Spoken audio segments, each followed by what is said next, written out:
mtu ambaye hana matumaini. Unataka kufanikiwa, ishi maisha ya mtu mwenye amefanikiwa. Jaribu kukaa kwa hiyo hali ya kufanikiwa. Leo hii tumepokea askari wazima. Kuanzia saa hii tunaangalia mienendo yao. Kwanza mimi nitawaangalia. Usipokuja Jumapili unaniambia uko wapi? Sawa sawa. Ninaambia hawa mwaka ujao ikianza watafanya Thanksgiving. Siwezi nikumbushe.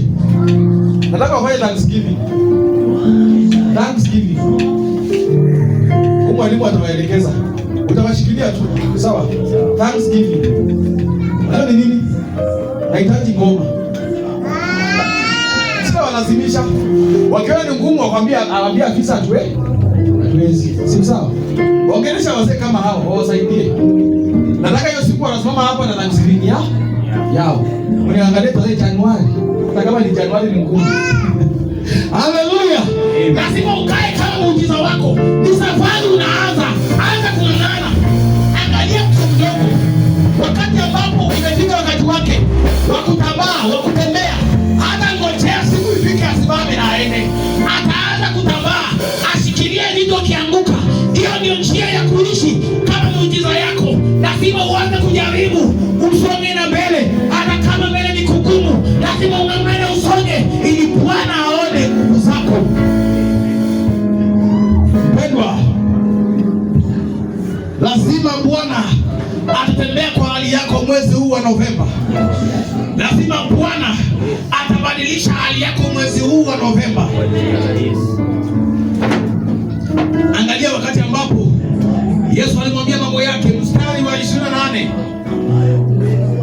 hadi mstari wa 30. Basi yule mwanamke akaacha mtungi wake.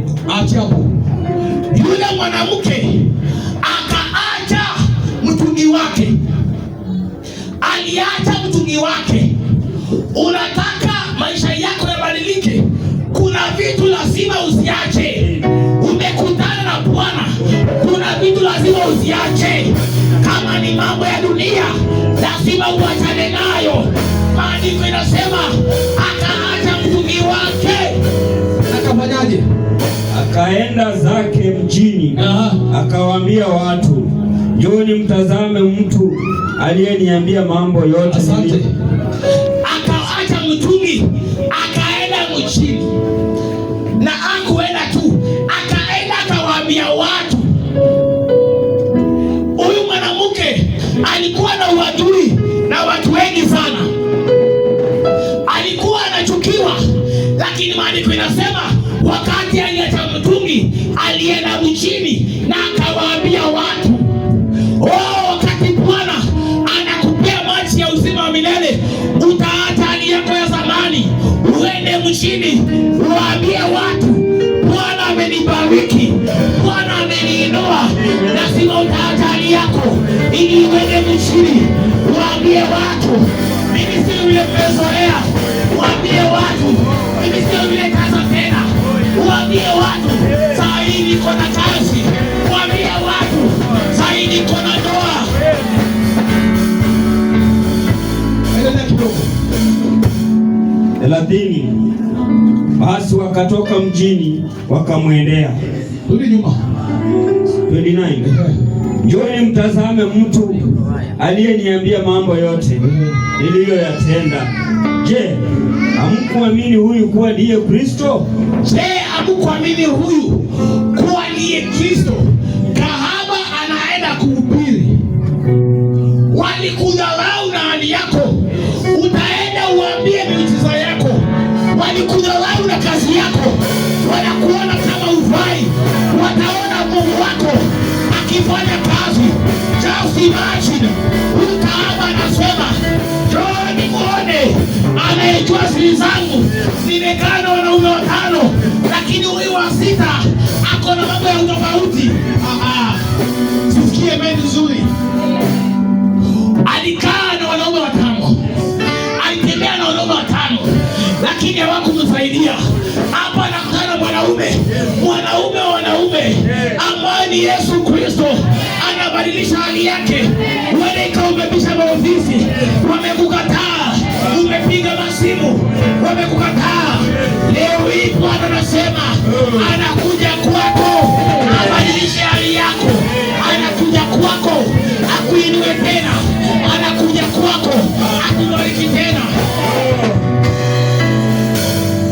Umejaribu, kujaribu kwako watakuzae matunda leo.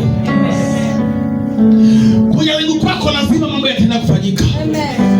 Akasema njooni muone yule ambaye ameniambia mambo yangu ya ndani. Utasema njooni muone, amenirukisha mwaka huu wa 2025. Njooni muone, huu mwaka sikuwa na kazi lakini nimepata kazi. Njooni muone, sikuwa na ndoa, nimepata ndoa. Njooni muone, msema watu wanasoma mwaka umeisha na walisoma. Njooni muone, ndoa yangu inasimama. Njooni muone, Bwana anatenda. Njooni muone, nimebarikiwa. Njooni muone, nafunga ndoa. Njooni muone, nimenunua shamba. Njooni muone, ninaendesha gari. Njooni muone.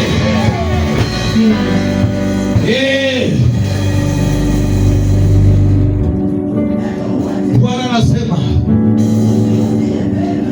anakupatia ushuhuda. Maji haya yanakubadilishia maisha yako. Maji haya